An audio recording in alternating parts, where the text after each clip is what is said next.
compared this to, you called it the Russia hoax. Yes. I'm actually going to play this from The Daily Show's Jordan Klepper, because I think, honestly, he comedically laid this out pretty clearly, why I'm not sure why this argument works. So let me get this straight. According to Trump, all the top Democrats got together and said, let's create some fake files that destroy Trump's political career. They don't ever use them. They let Trump get elected. Don't use them. Let Trump get elected again. Still don't use them. I mean, it really, at this point, guys, and in this clip, we're going to watch Abby Phillips and Scott Jennings, go nuts on each other. Of course, fight it out, clash, big time. Scott Jennings gets his digs in, demolishes her at some points, and Abby Phillips demolishes Scott Jennings in some points. We are watching it together. This is the first time I'm actually watching this. But let me just say this. The beginning, the first 36 seconds, it's bro, I have to agree. I mean, because this, what they're doing with these Epstein files and everything else, it is becoming tired. It's they should have just either acted like they didn't hear everybody complaining about it, or just say that we just simply cannot, for national security purposes, pull out those files or something. But to say it's Russia, it's I don't know, guys. Stick with me, guys. Let me know how you feel about this. By the way, please don't forget to hit the like and subscribe button and a notification bell. Let's get right into the clip. And then once he's the president, hope he releases the files without ever looking at them. Frankly. I mean, this is the worst conspiracy I've ever heard in my life. That is the most ignorant description I've ever heard. How on earth would Democrats have been trying to take down Trump with documents that they never used to take down Trump? I'm sorry, they crippled almost his entire first term by convincing one half of the country that Russia stole the 2016 election. And Democrats still have it at all. Where is the Democrat conspiracy on this issue? Thank you. So here's the deal. There's no conspiracy and there's no story. Tonight, and I'll give you an example of why I believe that. Tonight, Fox News did a poll. Speaking of accurate sources. Are you calling into question the Fox News polling? Because it's generally considered to be very good. So here's the deal. They have his job approval. He's a little underwater.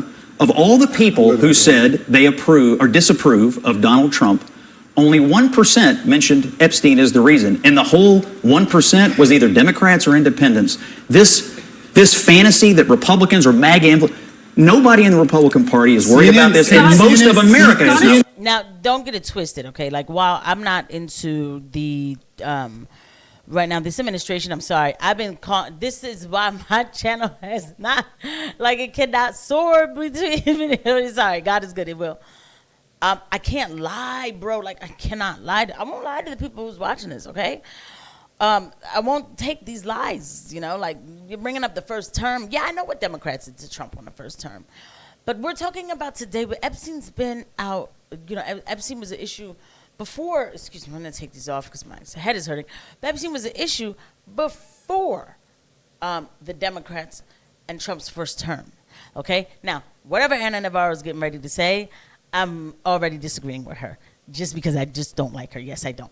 Striking at the heart CNN's polling shows that he's 37 points underwater on the Epstein issue. But the larger point is, this started, Epstein died in 2019. Donald Trump was the president in 2019. Barack Obama had left office by that time. And he still thinks that somehow Barack Obama created a conspiracy to frame Donald Trump about something that happened with Epstein after he conflicted in office. I think it's pretty telling that some of these latest revelations that have really gotten under Trump's skin are coming out in the Wall Street Journal, the same people that own Fox News, Rupert Murdoch, despite the fact that Donald Trump called on the phone and told them not to publish this, despite the fact that Donald Trump has threatened and pursued legal action, and they are still publishing this, which tells you that they are not afraid, and that they've got some great resources. They're not afraid to publish. The thing is again, we keep missing the main point of the argument. Everybody wants to turn it back to Trump is in the files, Trump is in the files. It's okay, fine.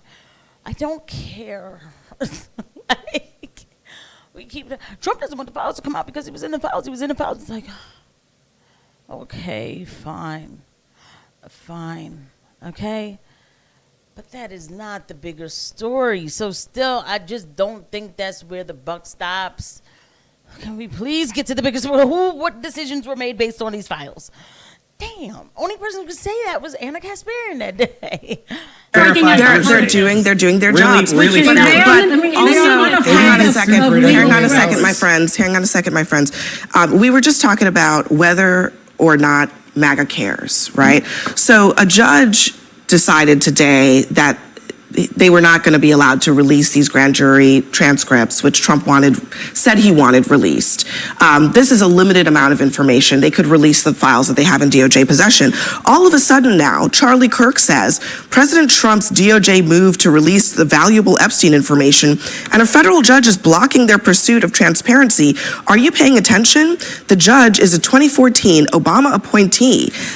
So now, I mean, which one is it? But here's the thing, though. Is this an Obama conspiracy, or does Trump have the power, if he wanted to actually release many, many documents, many more valuable documents in these transcripts? Charlie Kirk is still in the media class. This, to the media class, is our soap opera. This is palace intrigue. This is the scandal that we are whining and dining on. But outside of the Beltway and the media industry, to Scott's earlier point, this is not a salient issue to the middle of the country that needs to be persuaded headed into the midterms. And I would even argue it's not a ranking in the top 5. Yeah, because you don't do your job, sicko. Like, don't do this. Do not do. Yeah, you're absolutely right. You're right. You're right. I've said that.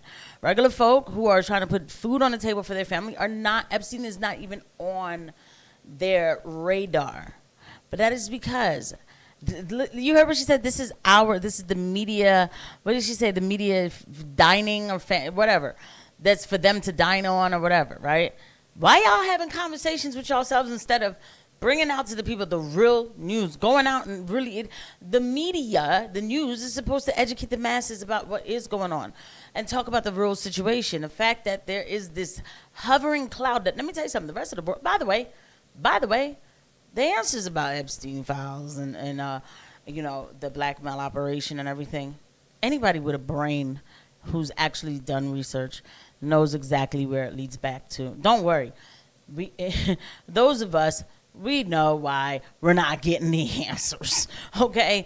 Actually, Tim Dillon broke it down on his show and said that there was some power, that actually the evidence is not even here.